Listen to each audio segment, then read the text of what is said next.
सद्गुरू श्री ब्रह्मचैतन्य महाराज गोंदवलेकर यांचं प्रवचन 13 जून. प्रपंच हे परमार्थाचे साधन. फार दिवस नोकरी केली की माणसाच्या मनाला गुलामगिरीची सवय लागते. हे चांगले नाही. काही दिवस तरी माणसाने मालकी हक्काने राहायला शिकले पाहिजे. नोकरी करत असतानाच अनुसंधानाचा अभ्यास करावा, म्हणजे पुढे नोकरी सुटल्यावर जितका वेळ मिळेल तितका अनुसंधानात जाईल. प्रत्येक मनुष्य जन्माला आल्यापासून परमार्थाचा अभ्यास करतो आहे. प्रत्येक मनुष्याला आनंद किंवा समाधान हवे आहे आणि त्यासाठी त्याची खटपट चालू असते. खरोखर परमार्थाला दुसऱ्याची गरजच नाही. मग दुसरा कुणी आपला परमार्थ बिघडविल कसा? जगात जे आहे ते सर्व चांगले आहे, आपणच तेवढे बरे नाही. दरवाजे खिडक्या हे जसे घराचे साधन आहे, किंवा आपल्या गावी जाण्यासाठी आगगाडी हे जसे साधन आहे, त्याप्रमाणे परमार्थ साधण्यासाठी किंवा परमात्म्याच्या प्राप्तीसाठी प्रपंच हे साधन आहे. नाहीतर नुसत्या प्रपंचामध्ये सुख नाही. प्रपंच हा इथून तिथपर्यंत सगळा सारखाच.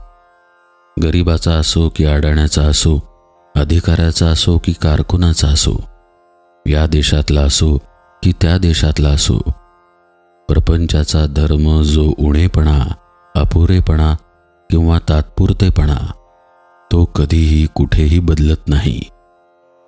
म्हणून जे आपल्यापाशी नाही ते ज्याच्यापाशी आहे त्याच्या प्रपंचाला पाहून आपण भुलून जाऊ नये.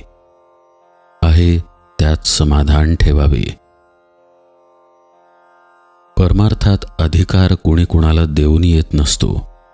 आपला अधिकार आपल्या कृतीवर अवलंबून असतो.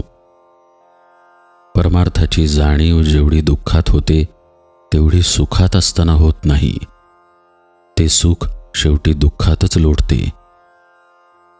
ज्या जाणीवेने आपण सर्व ज्ञान मिळवतो ती काय आहे हे जाणण्याचा कोणी प्रयत्न करत नाही. वैषयिक बुद्धी विकारांना सामील झाली म्हणजे ते प्रबळ होऊन घातक ठरतात. अशावेळी मनात येईल तसे वागण्याचे टाळले तर विकार दुबळे होतात. मी विकारवश होत असेन तर अखंड प्रेमयुक्त नामस्मरण करणे जरूर आहे.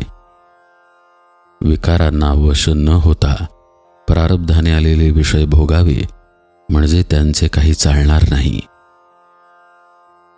थर्मामीटर ताप दाखवतो, घालवत नाही. तद्वत शास्त्रे आपले चुकते कुठे ते दाखवतात, काय करावे ते दाखवतात, पण करणे आपल्याकडेच आहे. समर्थांना राम दिसला, आम्हाला का दिसू नये?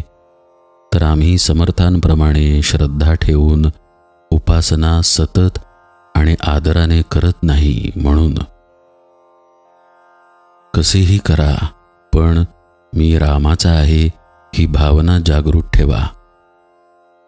नाम जाणून अजाणून, श्रद्धेने अश्रद्धेने कसेही घ्या, राम तुम्हाला अन्न वस्त्राला कमी करणार नाही हे खास. नाम श्रद्धेने घेतले तर विशेषच फळ. म्हणून अखंड नामात रंगून आनंदात राहूया.